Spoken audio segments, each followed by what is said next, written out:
Very good morning. గడిచిన రాత్రి కాలం అంతే దేవదేవుడు మన అందరినీ ఆయన ఆశ్రయించి కాపాడి మరొక మంచి దినాన్ని మనకు దయచేసిన విధానానికి నీకు సూత్రాలు చెల్లిస్తున్నా. మీకు కూడా నా హృదయపూర్వక వందనాలు తెలియజేసుకుంటున్నా. ఉదయకాలం అందరూ లేచి ప్రార్థించుకొని ఈ యూట్యూబ్ ఛానల్ చూస్తున్న విధానాన్ని కూడా మీ అందరికీ నా హృదయపూర్వక వందనాలు తెలియజేసుకుంటున్నాం. ఈరోజు మనకి దేవుడు ఇచ్చిన అద్భుత వాగ్దానము యోహాను 17వ అధ్యాయము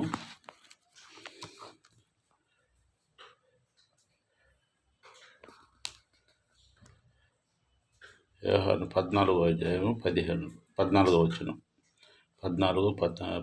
వచనం. నా నామున మీరు నన్నేమి అడిగినను నేను చేతును. నా నామమున మీరు నన్నేమి అడిగినను నేను చేతును. గొప్ప దేవుడు, అద్భుతకార్యుడు. మనం ఏమైతే అడుగుతామో ఆ దేవుడిని నేను చేస్తాను అని ఆ దేవదేవుడు మనకి సెలవు ఇచ్చున్నాడు. నా యందు మీరును మీ యందు నా మాటను నిలిచి ఎడల మీకేది ఇష్టం అడుగుడి, అది మీకు అనుగ్రహింపబడును. గొప్ప దేవుడు, ఎంత మంచి వాగ్దానం, ఎంత మంచి వాక్యాన్ని మనకు దయచేసి ఉన్నాడు. యోహాను సువార్త 15వ అధ్యాయంలో కూడా ఇంత మంచి వాక్యాన్ని మనకు అందించి ఉన్నాడు ఆ దేవుడు. నేను మీ యొద్ద ఉండగానే ఈ మాటలు మీతో చెప్పితేనే నేను మీ వద్ద ఉండగానే ఈ మాటలు మీకు చెప్పి ఉన్నానని ఆ దేవదేవుడు మనకు సెలవిచ్చున్నాడు. గొప్ప దేవుడు, మీ ఫలములు నిలిచి ఉండుటకు నేను మిమ్మల్ని ఏర్పరచుకొని నియమించితిని. ఒక్కొక్కళ్ళని ఒక్కొక్క రీతిగా దేవుడు ఏర్పరచుకొని ఉంటాడు. ఆ దేవుడు గొప్ప దేవుడు. ఎంతోమందిని దేవుడు వాడుకుంటూ ఉన్నాడు. ఎంతోమందిని స్వార్థ నిమిత్తమై వాడుకుంటున్నాడు. ఎంతమంది పరిచయ నిమిత్తమై వాడుకుంటున్నాడు. ఎంతమందికో పేదవారికి సహాయం చేయడం కొంతమందిని ఏర్పరచుకొని ఉన్నారు. అలాంటి అందరినీ దేవుడు ఆశీర్వదించండు. అలాగనే మనం కూడా ప్రార్థించి మనం కూడా దేవుడిని వేడుకుంటే మనల్ని కూడా దేవుడు ఆశీర్వదిస్తాడు. నా యందు నిలిచి ఉండుడి, మీరును నేనును నిలిచిందును. తీగ ద్రాక్షవులతో నిలిచి ఉండినట్టుగానే తానంతట తానే ఎలాగో ఫలించును, అలాగే నా యందు నిలిచి ఉంటే కానీ మీరును ఫలించరు. అది దేవునిలో మనం ఉంటే, దేవునిలో ప్రార్థిస్తే, దేవునితో కలిసి ఉంటే, దేవునిలో సాంగత్యంలో మనం ఉంటే, దేవుని నమ్ముకొని జీవిస్తే, పరిపూర్ణ హృదయంతో దేవుని నమ్ముకుంటే, గొప్ప దేవుడు తీగ ఎలా ఫలిస్తుందో అలాగే మనల్ని కూడా మన కుటుంబాలను కూడా ఫలింపజేస్తానన్న దేవుడు అంత మంచి వాగ్దానాలు ఇస్తున్నాడు దేవుడు. కానీ దేవుణ్ణి నమ్ముకున్నాం, దేవుని విశ్వాసంతో మనం నడుద్దాం. అలాగే ఇలా ఆదివారం దినం, ఈ ఆదివారం ఉదయకాలమున అందరూ ప్రార్థించుకొని ఉదయకాలమున మందిరానికి వెళ్ళి మళ్ళా తిరుగువచ్చు వరకు మిమ్మల్ని అందరినీ దేవుడు కాపాడాలని ప్రార్థిద్దాం. మీరు కూడా దేవుని సన్నిధిలో ఉండండి, దేవుని ప్రార్థించండి, దేవునికి మొరపెట్టండి. దేవుడి వాక్యాన్ని మీరు ఎత్తిపట్టుకొని దినమంతా ఆయన చెప్పిన వాక్యాన్ని మీరు నమ్ముకొని నా నామున మీరు ఏమి అడిగినా ఈరోజు మందిరంలో అడగండి. మీకు ఏం కావాలో దేవుని ప్రార్థించండి, దేవునికి మొరపెట్టండి. ఉదయకాలం మీరు ఏమైతే దేవుడిని అడుగుతారో, పిల్లల చదువుల విషయం అయితేనే, పిల్లల మ్యారేజ్ల విషయం అయితేనే, పిల్లలు ఏమన్నా చెడు మార్గాల్లో పోతున్నా కూడా దేవుడికి మొరపెట్టండి. అయ్యా మా బిడ్డలు ఇలా చెడు మార్గాల్లో వెళ్తున్నారు అని చెప్పండి. దేవుడు తప్పక వారిని మనసులు మార్చి శరీర మార్గంలో నిలబెడతాడు. అలాగనే మనకున్న ఆర్థికపరమైన సమస్యలు, ఇరుకు ఇబ్బందులు, కుటుంబంలో ఏమైనా సమస్యలు ఉన్నా, ఏమైనా అనారోగ్యంతో బాధపడుతున్నా కానీ ఆ దేవుడు మనల్ని క్షేమంగా చేస్తాడు.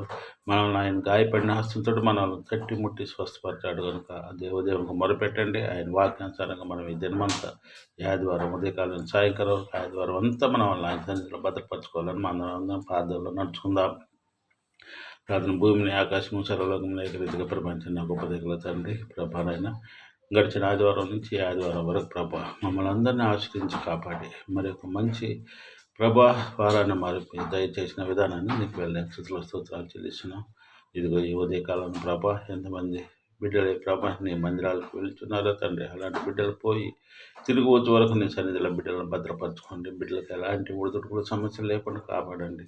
ఎలాంటి సైతాన్ సోదరులు, సైతాన్ శక్తులు ఆటంకపరచక ప్రభానైనా బిడ్డలందరూ ప్రభానైనా మందిరాలకు వెళ్ళి ప్రభా నీ వాక్య పరిచయలో భాగస్వామ్య భాగ్యం దయచేయగలని వేడుకుంటున్నాం. ఈరోజు ఎక్కడెక్కడైతే నీ వాక్య పరిచయం నీ మందిరాల్లో జరుగుతున్నదో ప్రభా, అక్కడ నీ దాసులందరినీ ప్రభా మీరు దీవించి ఆశ్రయించి కాపాడిన బిడ్డలు మీరు వాడుకుంటున్న విధానాన్ని కూడా నీకు వెళ్ళే స్థితిలో స్తోత్రాలు చెల్లిస్తున్నాం.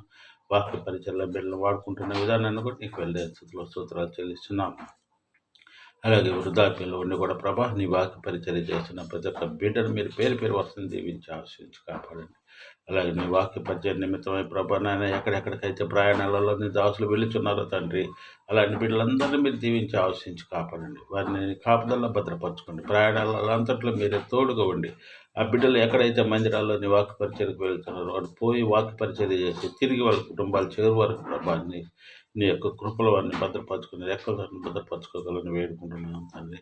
మా కళ్యాణిగా ప్రభానైనా ఈ ఉదయకాలం ఎంతమంది బిడ్డలై ప్రభా నీ మీద మోకరించి ప్రార్థించి ప్రభావ వాళ్ళ అవసరం నిమిత్తమై ప్రార్థిస్తున్నారు. ఆల్రెడీ బిడ్డలందరినీ మీరు దీవించి ఆశ్రయించండి. వారికి కావాల్సిన అవసరాలను మీరు తీర్చండి. ఎవరి బిడ్డలందరినీ మీరు దీవించి ఆశ్రయించండి. ఎవరైనా చెడు మార్గాల్లో ఉన్న ప్రభానైనా కంటి సైతం శోధనలో ఉన్న ప్రభావాలు అందరినీ ప్రభావ సరైన మార్గంలో పెట్టింది మందిరంలో బ్రోకరించి ప్రార్థించి మంచి సాక్షులుగా నిలబడే భాగ్యాన్ని వీళ్ళు దయచేయండి. అలాగే మా కుటుంబ విషయంలో మీరు సాయం తెచ్చి మా ఇరువురికి మంచి ఆరోగ్యాలు దయచేయండి. మాలో ఉన్న బలహీనతలు తీసివేసి పరిపూర్ణమైన ఆరోగ్యాలు దయచేయండి. అలాగే ప్రభానైనా మా షాప్ విషయంలో సాయం దయచేయండి. సక్రమంగా నడిపించుకునే భాగ్యాన్ని మా ఇరువురు దయచేయండి. అలాగే ప్రభానైన చాపని యొక్క బంగారు దూతలు కావాలంచండి. ఎలాంటి సైతాన్ శోధన సైతాన్ శక్తులు తావిక ప్రభానైనా మీరే మాకు తోడుకోండి ఆశ్రయించి చేపను 30 ఉన్నతలుగా దీవించి ఆశ్రయించండి. పొలం విషయంలో కూడా సాయం దయచేయండి. దాన్ని అయితే ఎవరైతే ఆక్రమించుకున్నారో ప్రభానైనా వారు మరి తిరిగి మళ్ళీ మా పొలాన్ని మాకు స్వాధీనపరిచి మాకు రాజ్యపరత్వం తీసుకొని ప్రభానైనా నీ వాక్య పరిచయలు మేము భాగస్వామ్య భాగ్యం దయచేయండి. అలాగే నీ చిత్తమై ఉంటే ప్రభానైనా ఇక మా యూట్యూబ్ ఛానల్ మీరు దీవించి ఆశ్రయించండి. అలాగే నీ వాక్య పరిచయం చేయటం కూడా మమ్మల్ని వాడుకోగలని వేడుకుంటున్నాం తండ్రి. ఇదిగో ఈ ఉదయకాలం సాయంకాలం చేతిలో మమ్మల్ని అందరినీ భద్రపరచుకోండి తండ్రి. ప్రభానైనా ఎవరెవరైతే ఏ బిడ్డలైతే ప్రభావ మాలాగా ఆర్థికంగా ఇబ్బందుల్లో ఉన్న ప్రభానైనా వారి కష్టాల్లో ఉండి నేను మొరపెట్టుచున్నారు. ప్రభావాలు అవసరం నిమిత్తం నేను అడుగుతున్నారు. ప్రతి ఒక్క బిడ్డను మీరు పేరు పేరు వస్తుంది దీవించి ఆశ్రయించి కాపాడండి. ఇంకా ప్రభానైనా ఎంతోమంది ఏమైనా బిడ్డలు నీ వాక్య పరిచర్య చేయాలని ముందుకు వస్తున్న విధానం ప్రభా బిడ్డలు అందరినీ దీవించండి. నీ వాక్య పరిచర్యకు వాడుకోనండి. అలాగే ప్రభానైనా విదేశాల్లో ప్రభానైనా బిడ్డలు ఎవరి బిడ్డలు ప్రభా ఎంతోమంది బిడ్డలు ప్రభా చదువు విషయం అయితేనేమి ఉద్యోగాల విషయాలు అయితే వెళ్ళి ఉన్నారో ప్రభా అలాంటి బిడ్డలందరినీ మీరు దీవించి ఆశ్రయించండి. ఎవరి బిడ్డలు ప్రభా ఎలాంటి సైతాన్ శోధనలు సైతాన్ శక్తులకు లొంక ప్రభానైనా ఆ బిడ్డలను మీ కాపుదల్లో భద్రపరుచుకున్న బిడ్డల్ని వాక్యానుసారంగా నడుచుకునే భాగ్యాన్ని ఆ బిడ్డలకు మీరే తోడుగా ఉండి ఆశించి కాపాడగలని వేడుకుంటున్నాం తండ్రి. అలాగే ప్రభా ఇప్పుడున్న ప్రతి కుటుంబాన్ని మీరు పేరు పేరు వస్తుంది దీవించి ఆశించండి. ఈ ఆదివారం దినవందు ప్రతి కుటుంబాన్ని మీరు పేరు పేరు వస్తుంది దీవించి ఆశించండి. మీకు మనందరినీ మీకు కాపుదల్లో భద్రపరచుకోండి. మీ ఈ వాక్యాన్ని ప్రభా చదివి నీ వాక్యానుసారంగా నడుచుకుంటున్న విధానాన్ని మీకు వెళ్ళే సూత్రాలు చెల్లించుకుంటున్నాం. ప్రభా దాన్ని వాక్యం చదివినంతనే కాకుండా దాన్ని విపులంగా విశదీకరించడానికి నాకు మంచి జ్ఞానాన్ని తెలివిని మీరు ప్రసాదించాలని ఈ ఉదయకాలం ప్రభా ఎంతమంది ప్రభా నీ వాక్య పరిచర్య నిమిత్తమై ప్రభా ఆర్థికంగా సాయం చేయటానికి ప్రభా వెళ్తున్న బిడ్డలను కూడా మీరు దీవించి ఆశ్రయించండి. ప్రభా నాయన ఉద్యోగాలు చేస్తున్న ప్రతి కుటుంబాన్ని మీరు దీవించండి. ఆ బిడ్డలకు మీరే తోడుగా ఉండి ఆశ్రయించండి. ఇదిగో ప్రభా ఈ నవంబర్ నెలంతా మమ్మల్ని అందరినీ ఆశ్రయించి కాపాడి మరొక మంత్రులేక ప్రభా డిసెంబర్ నెల లేక మమ్మల్ని రేపు అడుగుడుచుండగా ప్రభా మమ్మల్ని అందరినీ మీరు దీవించి ఆలోచించి కాపాడగలరు. మా ప్రభుత్వం తండ్రి మరుడైన ప్రేస్కి వేడుకుంటున్నాం తండ్రి. ఆమేన్. అందరికి వందనాలు తెలియజేసుకున్నాం. మా తరపున మా కుటుంబం తరపున మీ అందరికి మరి నేను వందనాలు తెలియజేసుకుంటున్నాను. ఆమేన్. ఈ వాక్యానుసారంగా ఈరోజు ఆదివారం వందు మీరందరూ మందిరాలకు వెళ్ళి మళ్ళీ క్షేమంగా ఇళ్ళకి చేరి సంతోషంగా మళ్ళీ దేవుని స్థుతించుకోవాలని మనం చేసుకుంటున్నాను. ఆమేన్.